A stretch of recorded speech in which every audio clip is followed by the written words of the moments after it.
ये आज का लेक्चर जो है हमारा वो है कि ग्रीडी एल्गोरिथम्स क्या हैं और ग्रीडी एल्गोरिथम की एक एग्जांपल हम देखेंगे। हाफमैन कोडिंग किस तरह से काम करती है।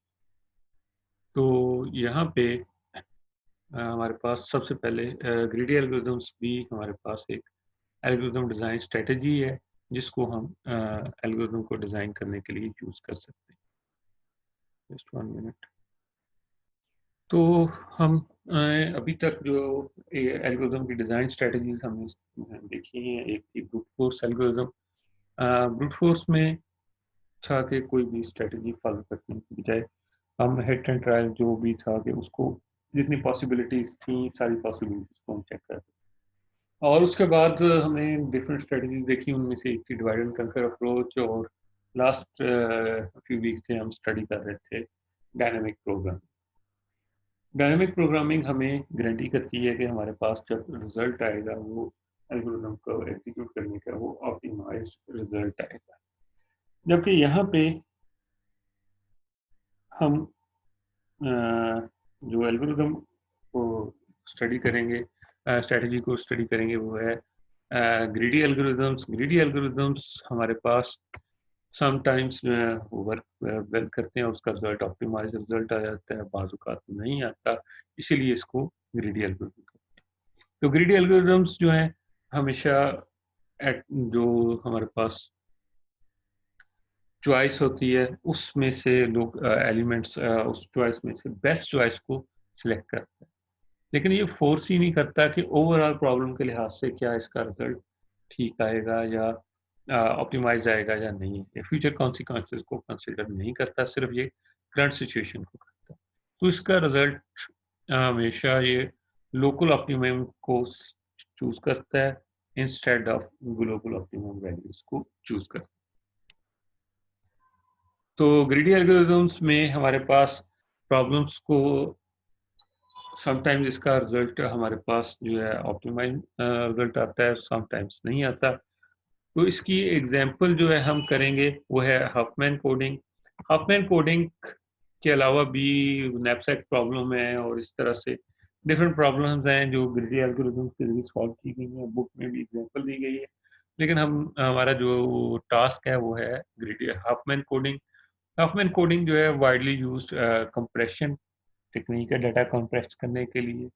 और ये डाटा कंप्रेशन जो है कंप्यूटर नेटवर्क्स में बिल्कुल डाटा को ट्रांसफर करना है, तो वहाँ पे एक सिग्निफिकेंट रोल प्ले करता है। डाटा को ट्रांसफर करना है तो फास्ट ट्रांसफर करने के लिए एक विद इन द नेटवर्क या आउटसाइड द नेटवर्क, तो एक तो ये है कि हम नेटवर्क की बैंडविड्थ इंक्रीज कर लें, या दूसरा जो है कि लेस डाटा ट्रांसफर करें in the mean of by using data compression technique. इसी तरह से जेपेग है, और उसको इमेज को कंप्रेस करने के लिए, और इसी तरह से टेक्स्ट डॉक्यूमेंट को कंप्रेस करने के लिए डिफरेंट स्ट्रेटजीज एग्जिस्ट करती हैं। हफमैन कोड जो है हमारे पास इंट्रोड्यूस करवाया गया था डेविड हफमैन ने पार्ट ऑफ असाइनमेंट। और इसमें एल्गोरिदम जो है वेरिएबल लेंथ कोड्स यूज करता है, और जो इसको रिप्रेजेंट किया जाता है हम फुल बाइनरी ट्री के तौर पे रिप्रेजेंट करते हैं। इसमें जो स्ट्रेटजी अप्लाई की जाती है वो स्ट्रेटजी ये है कि अगर फ्रीक्वेंट वर्ड्स हैं तो उसके लिए हम शॉर्टर लेंथ यूज करें, और अगर इनफ्रीक्वेंट वर्ड्स हैं तो उसके लिए हम लॉन्ग लेंथ यूज करें, लॉन्ग लेंथ कोड यूज करें। और लीफ नोड्स ट्री के हमेशा कैरेक्टर्स को रिप्रेजेंट करेंगे। एग्जाम्पल के तौर पे विल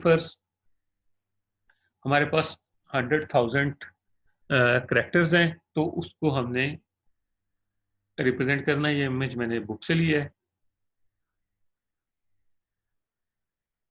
100,000 करेक्टर्स हैं, और उसमें से हमने फ्रीक्वेंसी काउंट कर ली है थाउजेंड्स में। ए जो है 45,000 टाइम्स आ रहा है, बी 13,000 आ रहा है, सी 12,000, और इसी तरह से इनकी फ्रीक्वेंसीज वर्ड्स करेक्टर्स की हमने फ्रीक्वेंसीज देख ली। अब अगर इसको फिक्स लेंथ कोड कर दें, मीन्स के ए के लिए 3 कोड वर्ड यूज कर लें, 000, बी के लिए 001, सी के लिए 010, डी के लिए 011 और इसी तरह से बाकियों के लिए करें तो हमारे पास यानी कि एक कैरेक्टर को रिप्रेजेंट करने के लिए 3 वर्ड्स 3 हमारे पास लेंथ के कैरेक्टर्स हैं। तो इसका मतलब है कि टोटल हमारे पास 30,000 कैरेक्टर्स हैं। 30,000 कैसे? 300,000 मीन्स के 100,000 कैरेक्टर्स हैं, तो हर एक कैरेक्टर को रिप्रेजेंट करने के लिए 3 लेंथ कोड चाहिए, तो 300,000 कैरेक्टर्स चाहिए। वेरिएबल लेंथ में जो हमने कहा है कि स्ट्रेटेजी के अगर वर्ड ज़्यादा लेंथ का यूज़ हो रहा है, ज़्यादा टाइम यूज़ हो रहा है कैरेक्टर, तो उसके लिए लेंथ जो है कम यूज़ करें। बड़े ज़्यादा लेंथ अगर इनफ्रीक्वेंट यूज़ हो रहा है तो उसके लिए ज़्यादा लेंथ के कैरेक्टर्स यूज़ कर सकते हैं। जिस तरह ई और एफ जो है 9,000 और 5,000 है, तो इसके लिए हम less number of characters use कर सकते हैं। तो अगर वेरिएबल लेंथ कोड यूज़ करें तो हमारे पास टोटल कितनी बिट्स चाहिए? 45 और इसके लिए हम एक बिट चूज़ कर रहे हैं। ए के लिए तो 45 multiply by 1 plus 13 multiply by 3 plus 12 multiply by 3। सी के लिए, डी के लिए 16 मल्टीप्लाई बाय 3 और 9 मल्टीप्लाई बाय 4 और 5 मल्टीप्लाई बाय 4 हम यूज़ करते हैं। और इसको 1000 से मल्टीप्लाई किया क्योंकि ये लेंथ जो है हमारे पास फ्रीक्वेंसी थाउजेंड्स में 1000 से मल्टीप्लाई किया तो हमारे पास 224,000 बिट्स चाहिए। जबकि फिक्स लेंथ होती तो उसमें हमारे पास 300,000 चाहिए थी। ये अप्रोक्सीमेटली उससे आई थिंक 76,000 बिट्स कम है as compared to fix length. तो इस तरह से हम डाटा को कंप्रेस कर सकते हैं। ज़्यादातर डाटा कंप्रेशन टेक्निक्स में हम ये चीज़ें यूज़ कर सकते हैं।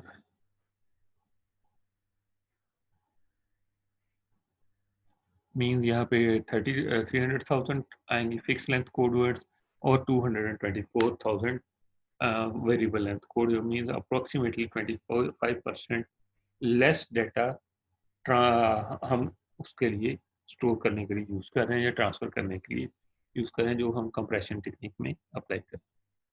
इसका एल्गोरिदम देखते हैं। एल्गोरिदम से पहले ये वर्कआउट कैसे कर रहा है, ये सब पोर्शन जो ए है इसमें बाइनरी ट्री रिप्रेजेंट किया है। तो किस तरह से है कि इसको फिक्स लेंथ कोड है, तो इसकी फ्रीक्वेंसी ए और बी की सम की है 58, सी और डी की सम की है 28, इन दोनों को सम किया 86, ई और एफ को 14 और 14 इधर गया क्योंकि इसका और चाइल्ड नहीं है, 14 और 86 को तो 100,000 हमारे पास वैल्यू का। अब ए की फ्रीक्वेंसी क्या है, ए के करेक्टर लेंथ क्या है, तो ए की हम ये पाथ फॉलो करेंगे तो हमारे पास ए की लेंथ का करेक्टर आ सकता है, जो कोड आ सकता है वो है 0000। बी का क्या आएगा 001, सी का 010। तो लास्ट एग्जांपल में जो अभी हमने देखी है उसमें भी यही कोड इसके देखिए, ए के 000, बी का 001, सी का 010। तो वो ट्री से हम इसका fix length code find out कर सकते हैं। जिस तरह सी का 010, बी का 011 और एफ का देख लेते हैं 101। तो यहाँ पे एफ का 101 यहाँ पे भी शो किया। अगर वेरिएबल लेंथ कोड है तो सबसे पहले जो लोएस्ट फ्रीक्वेंसीज हैं उनको सम करेंगे, शो किया गया है ट्री में। अब इसको किस तरह से रिप्रेजेंट किया जाता है, ये इसको एल्गोरिथम को हम डिस्कस करते हैं, फिर उसके मुताबिक हम इसको देख सकते हैं कि इसका फ्रीक्वेंसी किस तरह से आ रहा है। मीन्स के 5 और 9 को सम किया सबसे लोएस्ट फ्रीक्वेंसीज को, 14 फिर 14 और 16 12 13 को किया, 25, 16 और 14 के 30, 20 55 और 45 100 आ गया। और ए के लिए हम इस पाथ को फॉलो करें तो 0 करेक्टर यानी कि 1 लेंथ करेक्टर आएगा। और सी के लिए या बी के लिए करेंगे तो सी के लिए हमारे पास ये आएगा 100 और बी के लिए 101। तो इस तरह से हम वेरिएबल लेंथ कोड यूज करके डाटा को कंप्रेस कर सकते हैं। देख लें बी के लिए 101 है और सी के लिए 100 जो कि यहाँ पे शो किया। एफ का यहाँ पे 110 वो भी देख लेते हैं कि मतलब एफ का हमारे पास यहाँ पे है तो पाथ हमारे पास ये बनेगा एफ का 1100। तो इस तरह से वेरिएबल लेंथ कोडिंग स्कीम हम यूज कर सकते हैं। इसका एल्गोरिदम हमारे पास इसमें प्रीफिक्स प्रॉपर्टी है और सी जो है इस एल्गोरिदम में इनपुट होगा वो करेक्टर सेट है और सी मॉड जो है लीव्स हैं और इंटरनल नोड्स होंगे सी मॉड -1 इतने इंटरनल नोड्स होंगे। इसका ट्री बिल्ड करेंगे, पहले एल्गोरिदम हम डिस्कस कर लेते हैं। तो इसमें हम प्रायोरिटी क्यू यूज करेंगे और मिनिमम प्रायोरिटी क्यू यूज करेंगे और उसमें जिसकी फ्रीक्वेंसी मिनिमम होगी उसको हम एक्सट्रैक्ट करें। इस एल्गोरिदम में हमारे पास सबसे पहले ये करेक्टर्स इनपुट किए हैं हफमैन में और इसकी जो करेक्टर की लेंथ है उसको n से असाइन कर दिया है और जो भी इसकी फ्रीक्वेंसी थी करेक्टर्स की उसको हमने प्रायोरिटी क्यू में इंसर्ट कर दिया, एक्सक्यूज क्यू मी को सर। इनिशियलाइज कर दिया। जी सर वो ना आपने लास्ट स्लाइड में जो बाइनरी ट्री ड्रॉ किया हुआ था जी वो हम कैसे ड्रॉ करेंगे? मतलब कि उसमें हम जो फिक्स्ड कैरेक्टर्स लिए हुए हैं 158 और वो हम किस तरह उसको देखेंगे? उसको एक साइड से स्टार्ट किया है यानी कि ABCDEF फ्रीक्वेंसीज बाइनरी ट्री से हर एक के 2 चाइल्ड हैं तो इन दोनों को लीफ नोड्स को सम किया 58, अगले 2 को सम किया 28, अगले 2 को किया 40। फिर अगेन इन दोनों को सम किया 58 और 28 को 86 और फिर 14 यहाँ पे आ गया क्योंकि इसका और चाइल्ड नहीं था तो 86 और 14 को सम किया तो 100 और इस लेंथ पे यानी कि लेफ्ट चाइल्ड पे मूव करें तो उसको 0 साइन करते जाएं, अगर राइट चाइल्ड है उसको 1 साइन कर दें बिट। तो और इसको सर हाँ ये हर दफा ही 100 बनेगा या ये जब वेरिएट करेंगे इनकी फ्रीक्वेंसी तो ये ऊपर वाला नंबर चेंज हो जाएगा? चेंज होगा क्योंकि हमने ये जो बना रहे हैं ये 100,000 करेक्टर्स के लिए बना 100 और अगर हम इसको 1000 में रिप्रेजेंट किया ना तो अगला यस 1000 करेक्टर्स वो इसी तरह से यहाँ पे ए की फ्रीक्वेंसी को 45,000 है तो उसमें हमने 45 लिख दिया यानी कि साथ मेंशन कर दिया फ्रीक्वेंसी जो है 1000 में। जी थैंक यू सर। हाँ जी क्वेश्चन आपका। सर वो हो गया, बस ये चलो पूछ रहा था मैं। ठीक।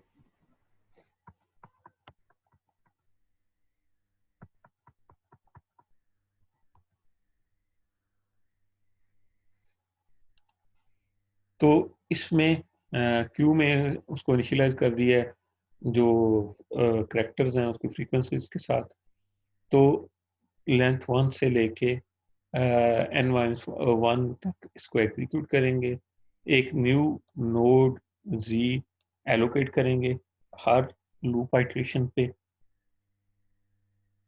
तो total leaf node internal nodes हमारे पास n-1 यानी कि c-1 c mod -1 बनेंगे और इसका z का लेफ्ट चाइल्ड में क्या स्टोर करेंगे जो क्यू में मिनिमम वैल्यू है उसको उसके लेफ्ट चाइल्ड में स्टोर करेंगे और जो उसकी उसके बाद जो जब मिनिमम वैल्यू एक्सट्रैक्ट हो गई तो उसके बाद जो नेक्स्ट मिनिमम वैल्यू होगी उसको उसके राइट चाइल्ड में इंसर्ट करें। दोनों की फ्रीक्वेंसीज को यानी कि इसको x साथ x में भी साइन किया y में भी साइन किया दोनों की फ्रीक्वेंसीज को सम किया और उसको z की फ्रीक्वेंसी के तौर पे असाइन कर, और उसके बाद z को q में इंसर्ट कर। ये प्रोसेस लूप कंटिन्यू रहेगा जब तक कि हम उसको चलता रहेगा। आखिर में ये जो है एक्सट्रैक्ट मिनिमम हमारे पास एक ही नोड रह जाएगा, एक ही ट्री रह जाएगा, उसमें हमारे पास जो रूट नोड है उसको हम रिटर्न कर। एग्जाम्पल देखते हैं।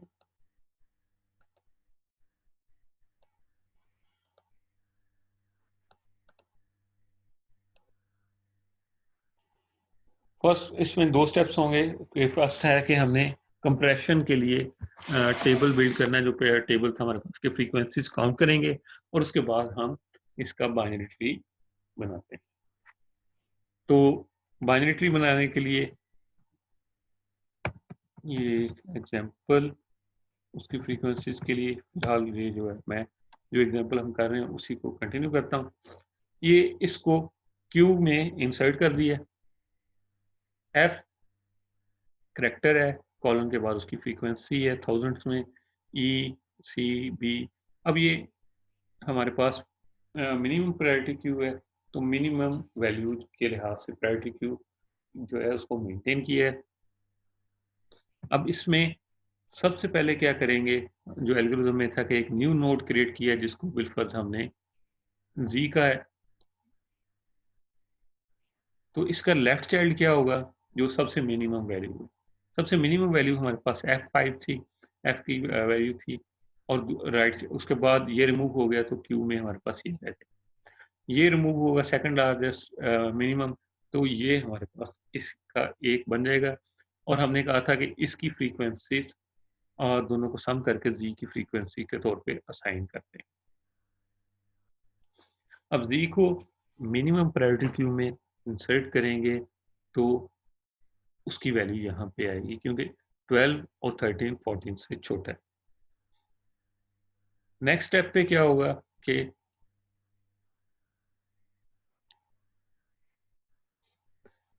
हमारे पास नेक्स्ट मिनिमम वैल्यू क्या है, 12 और 13, एक और न्यू नोड क्रिएट किया है, उसमें उसका लेफ्ट चाइल्ड 12 आ गया, राइट चाइल्ड 13 आ गया, जो यहाँ पे हमने शो किया। तो इन दोनों को सम किया, सम करके हमारे पास 25 आ गया। लेफ्ट चाइल्ड के लिए हम 0 बिट यूज कर रहे हैं और राइट चाइल्ड के लिए 1 यूज कर।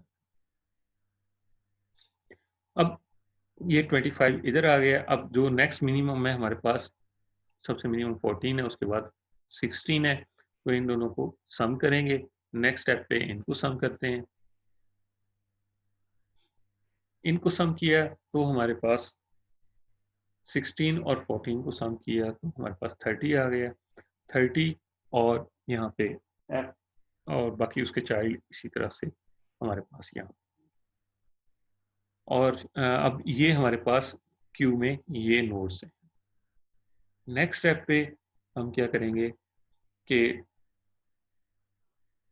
नेक्स्ट मिनिमम वैल्यू हमारे पास क्या थी, 25 और 30, 25 और 30 को सम किया 55, और इसके चाइल्ड नोड्स इसी तरह से आ जाएंगे 55, और बाकी इसके सब ट्रीज जो है वो ऐसे ही। अब एक ए रह गया है और बाकी 55, इन दोनों को सम किया तो 100 आ जाएगा। 100 आएगा तो हमारे पास फाइनल जो है हाफमैन कोडिंग के जरिए, वेरिएबल लेंथ डिकोडिंग के जरिए ये इसका कोडिंग के जरिए ये इसका ट्री बन जाएगा। ये कंप्रेस्ड ट्री यानी कि फॉर्मेट में हम इसको रिप्रेजेंट कर सकते हैं। अब यहाँ पे ए के लिए जब भी कोड यूज किया जाएगा वो 0 यूज किया जाएगा। बी के लिए क्या होगा, बी के लिए हम ये पाथ फॉलो करेंगे, 100 1 यानी कि यहाँ पे आए, राइट चाइल्ड फिर लेफ्ट चाइल्ड तो 0, फिर राइट चाइल्ड तो 1, तो 1 0 1 हमारे पास इसका हमारा कोड बन। इसी तरह से दूसरा जो है ट्रिपल 1 आ जाएगा, और बाकी वैल्यूज इसी तरह से हमारे पास आती है।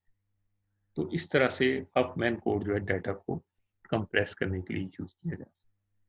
यहाँ तक एल्गोरिथम में एग्जाम्पल में कोई चीज़ समझ नहीं आई, कोई प्रॉब्लम है तो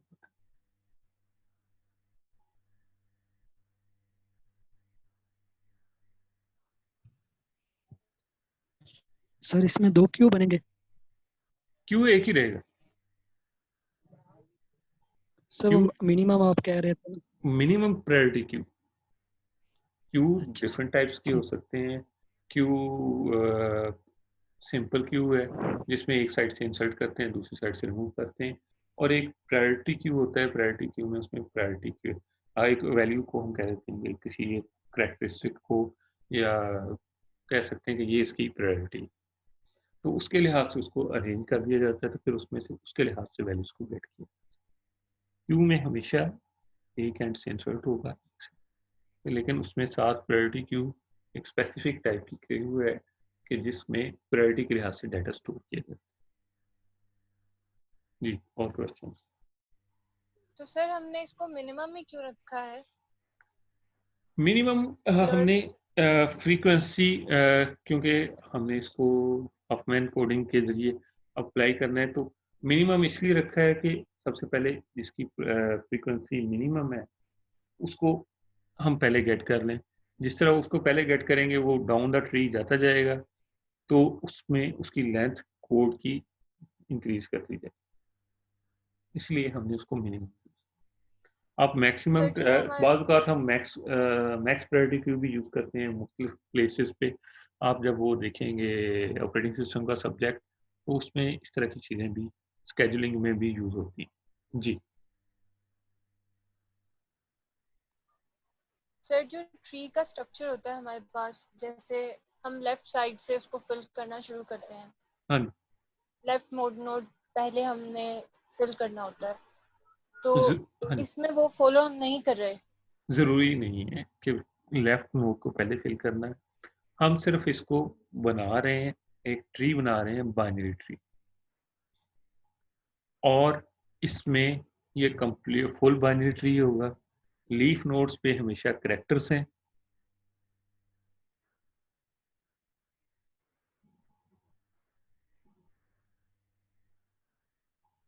और इंटरनल नोड्स हमारे पास इसका सम है जो हमने क्रिएट की। 1 2 3 4 5 6 लीफ नोड्स हैं, तो इससे एक कम हमारे पास इसका 1 2 3 4 5 जो है हमारे पास बाकी इंटरनल नोड्स या रूट नोड्स को इंक्लूड करके आ। करेक्टर्स बनाने का जरूरी नहीं है कि आप इस तरह से बनाएं, हम ट्री बनाना है जिस तरह से भी बन सकते, क्योंकि अब नेक्स्ट हम इसी तरह से कुछ होपफुली नेक्स्ट वीक में डिस्कस करेंगे ब्रेडथ फर्स्ट सर्च और डेप्थ फर्स्ट सर्च क्या होती है। उसमें एक डिपेंड करता है कि हम किस स्ट्रेटेजी को फॉलो करें। तो ये ज़रूरी नहीं है कि हम ट्री को किस तरह से डिज़ाइन करें, रूट नोड से ज़रूरी नहीं। आप लीफ नोड से भी स्टार्ट कर सकते हैं, उसके बाद उसको कंबाइन, जिस तरह अभी इस एग्जांपल में हमने की। हाँ थैंक जी, यू सर। और क्वेश्चंस?